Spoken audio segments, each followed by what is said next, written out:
A viewer sent me a clip. Driveway, cold morning, quick roll from reverse to drive. Harmless, right? 2 months later, harsh shifts, warning light, shop visit. The mechanic circled one habit: shock loading the transmission while moving. In this episode, we break down the invisible cost hierarchy of 8 common moves, like riding the clutch and late downshifts, that push heat, wear, and fuel use up. I'll show exactly where that first habit sits on the list, and the 2-second fix that saves your drivetrain. Before we move on, please take a moment to subscribe to the channel and like the video. Your car creeps in reverse, you flick to drive without stopping. 2 seconds saved, years shaved off the transmission. Why? Because that snap decision drags the most expensive parts of your gearbox into a job your brakes were built to handle. Brakes convert motion to heat in a controlled, serviceable way. Inside the transmission, that same job lands on thin friction plates, steel drums, and a torque converter that survives by keeping fluid cool and clean. That's the invisible cost hierarchy at work. A quick shortcut on the outside quietly bills the bands, clutches, and hydraulic circuits on the inside, and the invoice shows up as heat, varnish, and slip later on. From the driver's seat, it feels like a nudge. Maybe a light thunk, maybe nothing at all. Inside, it's an instant torque reversal on rotating parts that were still headed the other way. Shafts, drums, and the converter's fluid were carrying reverse momentum. When you command drive mid-roll, you ask those parts to stop and go forward in the same breath. They don't just change direction, they fight stored energy. That micro-battle shows up as a spike in pressure, a spike in friction, and a spike in temperature. You don't hear it. The fluid does. Here's the shock load in plain terms. The drive line is still spinning backward. Selecting drive orders a forward clamp on the applied elements. Bands and clutches engage to hold or drive members that haven't shed reverse momentum. They grip against motion, scraping away life each time the habit repeats. The clutch faces heat up in an instant as they try to arrest the spin, and whatever slip it takes to complete that reversal becomes heat. The fluid must absorb and carry to the cooler. Do it cold, and the fluid's thicker, flow is slower, and the hit lands harder. Mechanically, most traditional automatics alternate a reverse clutch pack with a forward clutch pack or band. In normal use, one releases as the other applies under low load. Roll shifting forces a stacked event. Abrupt release plus hard apply while parts are loaded in the wrong direction. The apply piston moves fast, friction plates slam together, and any delay or partial lock turns into high slip energy. That translates straight into temperature rise in the drums and ATF. Even newer units with adaptive shift logic can't tune around physics when you command a direction change under motion. Heat is the killer here. When ATF overheats, it shears and loses viscosity. That invites varnish on valve bodies and can make solenoids stick. Lubrication quality drops, cooling efficiency falls, and the next shift runs hotter and lazier. It snowballs.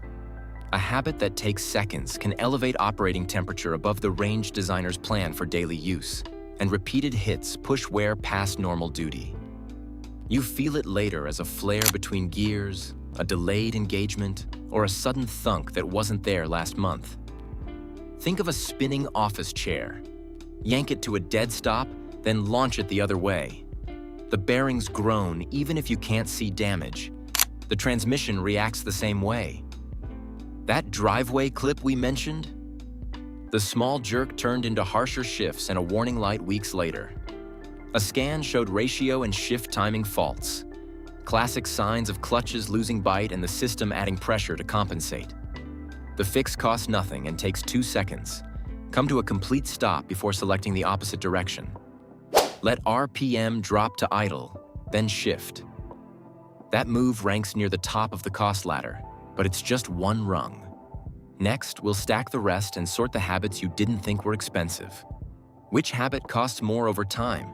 Rolling R to D or skipping fluid checks? This ranking will change how you drive this week because the worst offenders stack heat, friction, and shock every day you're on the road. We're weighing 4 things: how much heat a habit creates, how hard it grinds friction surfaces, how sudden the load hits, and how often you repeat it.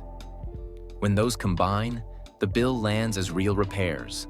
Clutch packs, valve bodies, solenoids, even entire transmissions, years ahead of schedule. Number 1 is rolling R to D, or clicking from drive to park while the car still moves. This lands at the top because it blends max shock load with direct damage targets.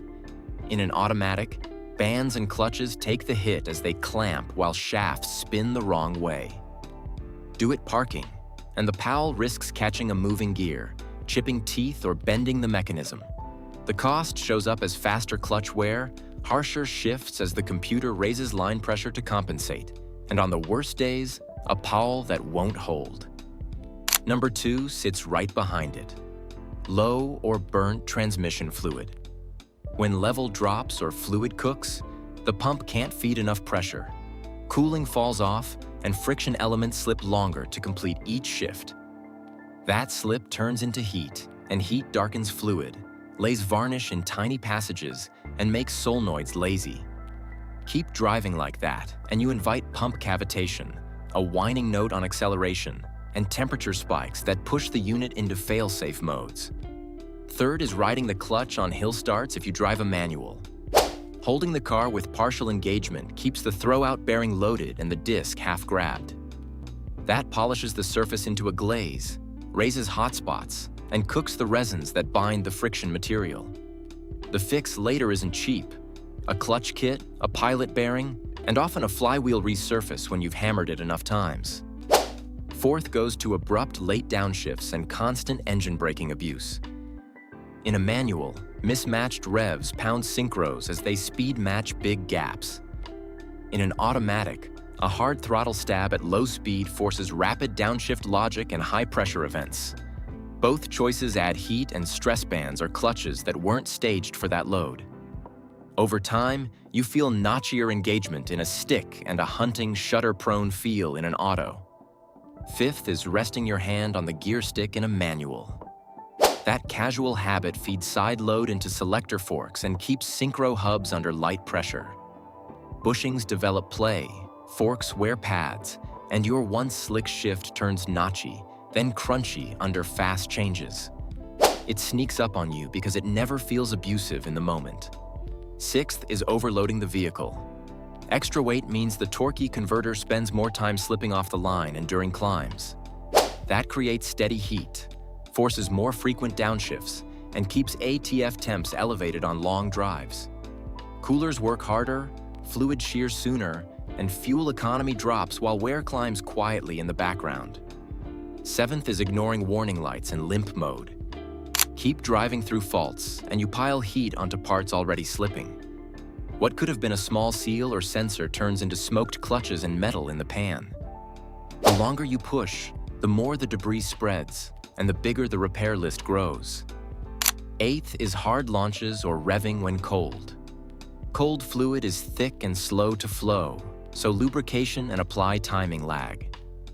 Add a launch and you send a sharp shock through stiff seals and dry surfaces. That starts tiny leaks, delays engagements, and rubs away friction film. Here's the fast routine. Full stop before shifting. Check fluid monthly, hands off the shifter, use the handbrake on hills, lighten the load, and respect warnings. Build a 2-second pause into every direction change, and the rest fall into place on their own. Heat and shock are the quiet tax collectors on every shift. Small habits decide whether your transmission runs cool and clean or ages twice as fast. You control that bill. Start with the 2-second full-stop shift. Let the revs settle, then select the direction. Next, run a 30-day audit. Weekly fluid checks, lighter loads, hands off the shifter, handbrake on hills, no cold revs, and never drive through warnings. Drop one change you'll make today in the comments. I'll pin useful ones for everyone to try. Next time, we'll test how load and hill grade raise ATF temperature in real time.